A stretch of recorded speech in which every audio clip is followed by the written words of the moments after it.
Esto es algo que solo se ve en Venezuela. Una de las cadenas de televisión más grandes del Reino Unido, con corresponsales en 196 países, quedó en estado de shock absoluto ante una escena que capturaron por pura casualidad durante la grabación de un programa especial. Lo que vieron desafiaba todo lo que el mundo creía saber sobre este país. En el estudio, una audiencia internacional, con los ojos clavados en la pantalla gigante, no podía dar crédito a lo que presenciaba. ¿Acaso tienen un sexto sentido para el caos? Es increíble, parece una coreografía nacida de la anarquía, decían unos. Las exclamaciones de asombro no cesaban. Sin embargo, una analista norteamericana, sentada en primera fila, lanzó una daga de escepticismo que congeló el aire. ¿Esto es real o es una actuación montada para las cámaras? Pero la verdad que el presentador estaba a punto de revelar no solo silenció el estudio, sino que lo sumergió en una profunda y conmovedora reflexión. ¿Qué fue exactamente lo que vieron? ¿Qué secreto sobre el alma venezolana estaba a punto de ser expuesto ante el mundo?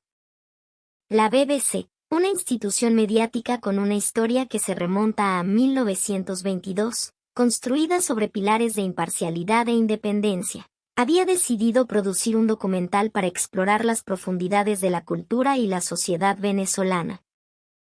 El formato era arriesgado, un estudio lleno de un público diverso, de múltiples nacionalidades, que reaccionaría en vivo a imágenes crudas, sin filtro, del país caribeño. La mayoría llegaba con la cabeza llena de titulares: crisis, peligro, colapso. Esperaban ver el desmoronamiento de una nación. El programa comenzó con imágenes predecibles, aunque hermosas. Paisajes que cortaban la respiración. El Salto Ángel desafiando a las nubes, los atardeceres imposibles de Sinaruco, el azul irreal de los Roques.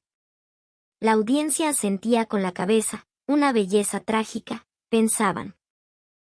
Pero justo cuando se acomodaban en sus prejuicios, la pantalla cambió bruscamente. De la majestuosidad de la naturaleza pasaron al asfalto ardiente y caótico de una autopista a las afueras de Caracas. De repente, un carro, un viejo Ford Fairman de color vino tinto, de esos que son casi un fósil rodante, tosió una nube de humo negro y se detuvo en seco, justo en el medio del canal rápido. El silencio en el estudio se rompió con risitas y murmullos condescendientes. Una analista estadounidense, Sarah, una mujer de traje impecable y mirada analítica, sonrió con suficiencia. Ahí lo tienen, susurró a su acompañante.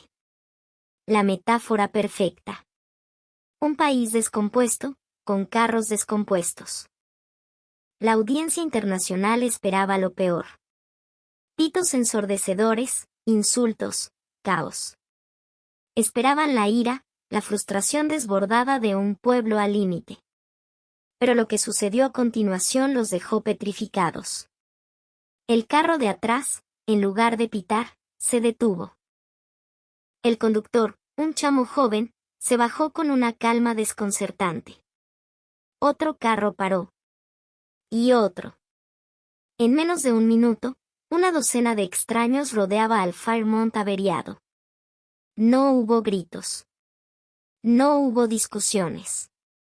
Un hombre de unos 50 años, sin mediar palabra, se lanzó debajo del capó. Otro, con gestos de director de orquesta, comenzó a dirigir el tráfico para desviar el flujo de vehículos. Un grupo de 5 hombres, desconocidos entre sí, se colocó detrás del carro y, al grito de «Dale», pues, comenzaron a empujar con una sincronía perfecta para moverlo hacia el hombrillo. Una señora, desde su carro, le extendió una botella de agua al conductor varado. «Toma, mi amor, que con este calor te vas a desmayar». El estudio estaba mudo. La analista, Sarah, frunció el ceño. Su rostro era un mapa de incredulidad. «Esto tiene que ser un montaje», dijo en voz alta, dirigiéndose al presentador. «Es imposible». En una situación de estrés y escasez, la naturaleza humana es el «sálvese quien pueda». Esto es propaganda. El presentador, un británico de semblante sereno llamado David, sonrió levemente. Lo que usted está viendo, señora, no es un montaje. Es un fenómeno cultural que los venezolanos llaman resolver. Es la mecánica criolla en su máxima expresión. Sarah soltó una risa corta y seca. ¿Mecánica criolla? ¿Llaman a esa ineficiencia un fenómeno cultural? ¿Por qué simplemente no llaman a una grúa? Sería más rápido, más lógico. Su comentario resonó en el estudio, donde muchos asentían, compartiendo su visión pragmática. David dejó que el silencio se asentara antes de responder. Tal vez sea más lento, sí. Pero lo que ustedes ven como ineficiencia, ellos lo ven como comunidad. En muchos de nuestros países, un carro accidentado es un problema del conductor.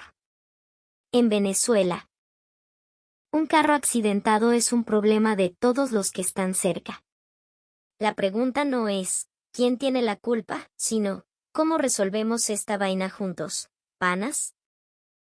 Explicó que el hombre bajo el capó probablemente arreglaría el motor con un trozo de alambre y una goma de mascar, y que el carro seguiría rodando. No se trata de la solución perfecta, sino de la solución posible, la que nace de la solidaridad espontánea. La audiencia parecía confundida, como si estuvieran intentando procesar un nuevo sistema operativo para entender la realidad. La lógica occidental chocaba frontalmente con el alma caribeña. Sarah, sin embargo, seguía sin estar convencida. Su rostro era una máscara de escepticismo. Una anécdota conmovedora, sin duda. Pero no me dice nada sobre la realidad sistémica de un país. Necesito ver más que un grupo de hombres empujando un carro viejo. David asintió. Entiendo su escepticismo. De hecho, lo esperaba. Por eso, tenemos más. La pantalla cambió de nuevo. El aire en el estudio se volvió tenso. La nueva imagen era aún más familiar para los prejuicios del público, una cola. Una cola larguísima, de cientos de personas, serpenteando bajo un sol inclemente.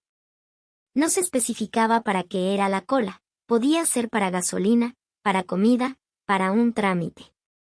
El punto era la imagen misma, la escasez, la espera, la tensión palpable. Sarah se reclinó en su asiento, cruzando los brazos. Ahora sí, murmuró. Esta es la Venezuela que nos muestran las noticias. El rostro del desespero. Aquí veremos la verdadera naturaleza humana de la que hablaba. Las cámaras del documental se movían lentamente a lo largo de la fila. Mostraban rostros cansados, sudorosos, miradas perdidas en el horizonte. La audiencia internacional observaba con una mezcla de pena y confirmación. Veían lo que esperaban ver. Pero entonces, la cámara se detuvo en una escena. Una mujer mayor, frágil, se tambaleó, a punto de desmayarse por el calor. Lo que se esperaba era que la gente la ignorara, que cada uno cuidara su puesto con celo. En cambio, sucedió algo que hizo que hasta ella se inclinara hacia adelante, incrédula. La persona detrás de la anciana, un obrero de la construcción con las manos callosas, la sostuvo al instante. Alguien más gritó, agua, un poquito de agua pa' la abuela. En segundos, 3 botellas de agua aparecieron de la nada, pasadas de mano en mano hasta llegar a ella. Un joven, de no más de 20 años, salió de su puesto, mucho más adelante en la fila, se acercó y le dijo, señora, agarre mi puesto, que usted no está para esto. No se preocupe, yo resuelvo. Le cedió su lugar sin esperar nada a cambio. Pero la imagen más devastadora, la que hizo que un pesado silencio cayera sobre el estudio, fue la de una madre joven con un bebé en brazos. A su lado, un niño pequeño, de otra familia, lloraba desconsoladamente de hambre. La madre miró a su propio hijo, luego al niño que lloraba. sin dudarlo, sacó de su bolso la única comida que tenía, una arepa envuelta en una servilleta. La partió limpiamente por la mitad y le dio la mitad más grande al niño desconocido. La madre del niño, con lágrimas en los ojos, solo pudo susurrar: «Dios te bendiga, mi reina». El estudio estaba en completo silencio. Se podían oír respiraciones contenidas. Las caras de la audiencia ya no mostraban pena, sino una profunda y desconcertante admiración. Seba miraba la pantalla, con la boca ligeramente abierta. Su armadura de cinismo comenzaba a resquebrajarse. Aún así, intentó un último contraataque. Son gestos. Son gestos individuales, dijo, aunque su voz carecía de la convicción de antes. Es un mecanismo de supervivencia. No cambia el hecho de que el sistema ha fallado y ha llevado a la gente a esta situación. En una catástrofe real, a gran escala, esta supuesta solidaridad se desmoronaría. La gente se volvería animal. Es la ley de la vida. David la miró directamente a los ojos. Su tono se volvió grave, solemne. ¿Una catástrofe real, dice usted? ¿Quiere ver cómo reaccionan los venezolanos cuando el infierno se desata en la tierra? Hizo una seña al equipo de producción. Pongan las imágenes de Vargas, de 1999. La pantalla se fue a negro por un segundo y luego explotó con imágenes apocalípticas. No eran las imágenes pulcras y editadas de un documental.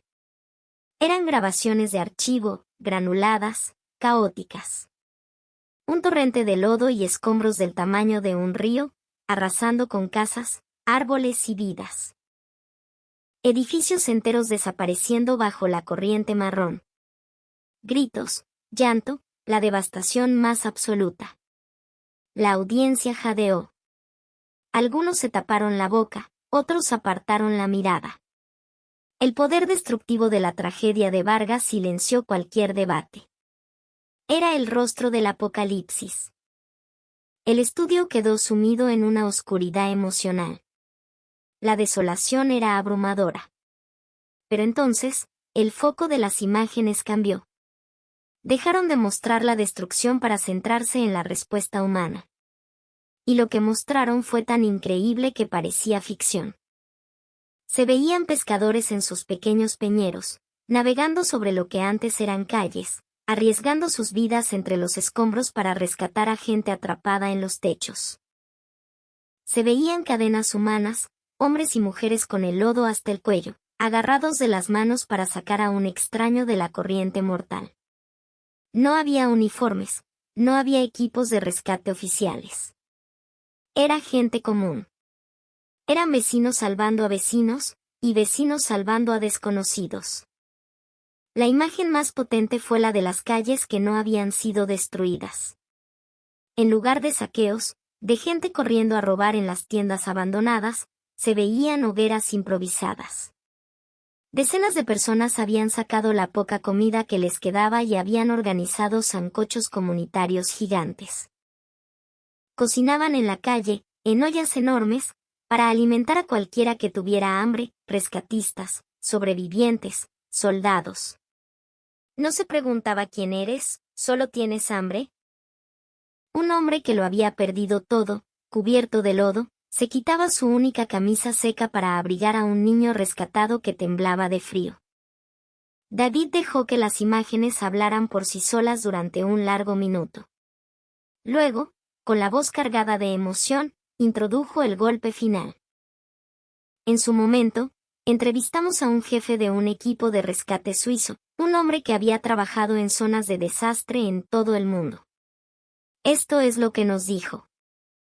Apareció en pantalla un hombre mayor, de rostro curtido. Hablaba en inglés, con subtítulos. Su voz se quebraba al recordar. He estado en terremotos, en guerras, en hambrunas. En todas partes, después del primer shock, viene el caos. El saqueo, la violencia. La ley de la selva. Es normal. Esperábamos eso en Venezuela. Llegamos preparados para enfrentarnos a la desesperación convertida en crimen. Hizo una pausa, tragando saliva. Pero nunca llegó.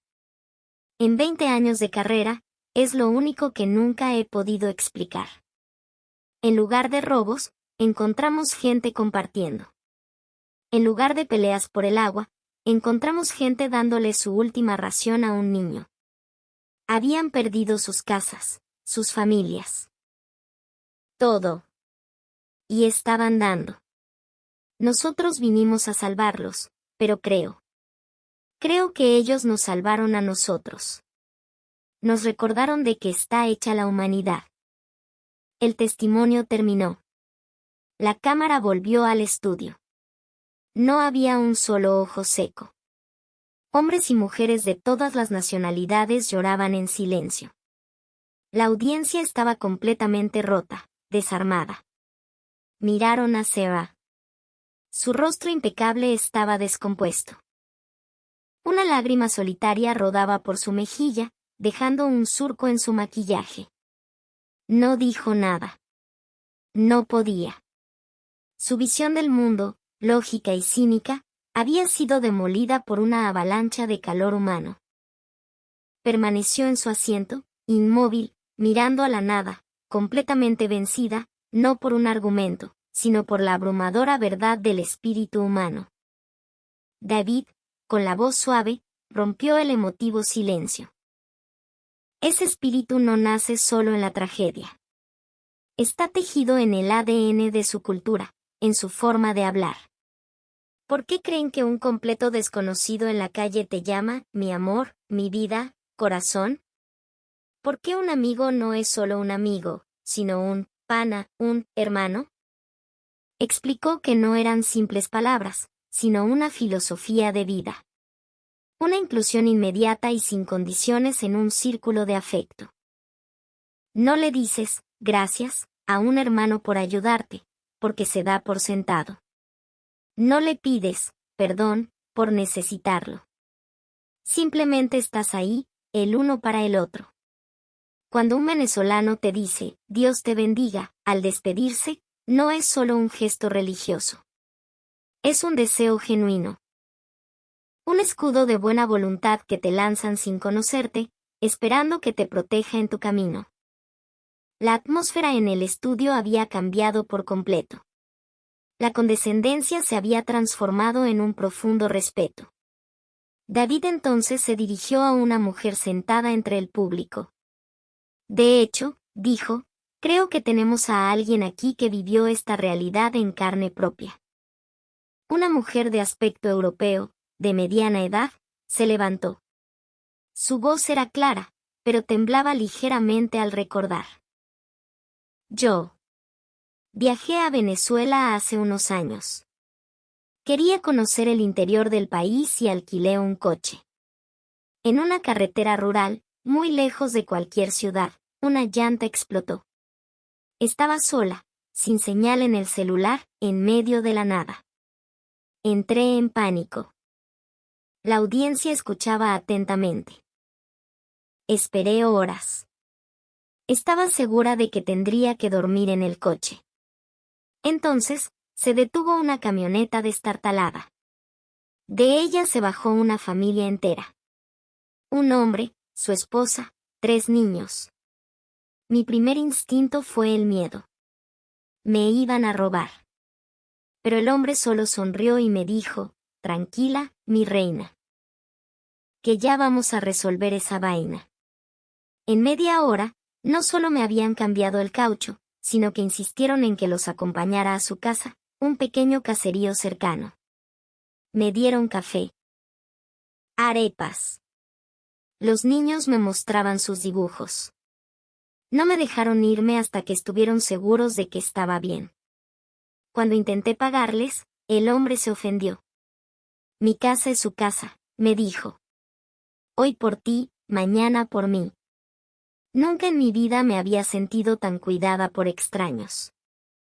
Mientras la mujer se sentaba, secándose una lágrima, un hombre de negocios, que había sido presentado antes como alguien con experiencia global, pidió la palabra. He vivido y trabajado en más de 50 países, incluyendo China y Estados Unidos durante muchos años, comenzó, su voz grave y segura. He visto eficiencia, he visto riqueza, he visto un orden impecable. Pero les juro por mi vida que jamás, en ningún lugar del mundo, he presenciado el nivel de solidaridad humana espontánea, alegre y desinteresada que vi en Venezuela. Desafía toda lógica económica, toda teoría sociológica. Es su recurso natural más valioso y el menos comprendido por el mundo. El silencio que siguió fue de pura admiración. David se puso de pie para cerrar el programa.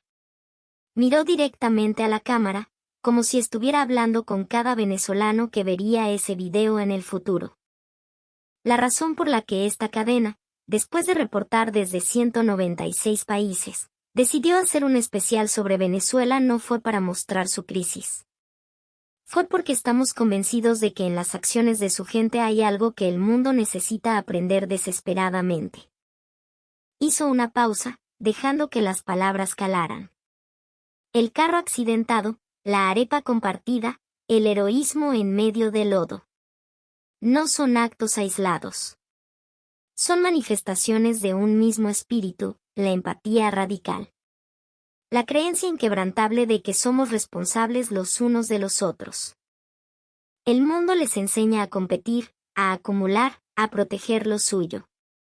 Pero la cultura venezolana, en su esencia, les enseña a compartir, a resolver juntos, a priorizar la comunidad sobre el individuo.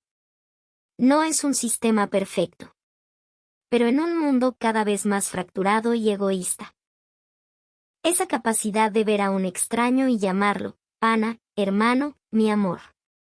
Quizás no sea un signo de atraso, sino la mayor de las sabidurías.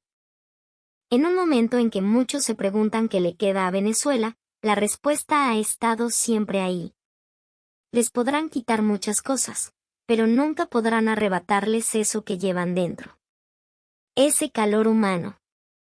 Ese es su verdadero petróleo. Esa es su verdadera riqueza.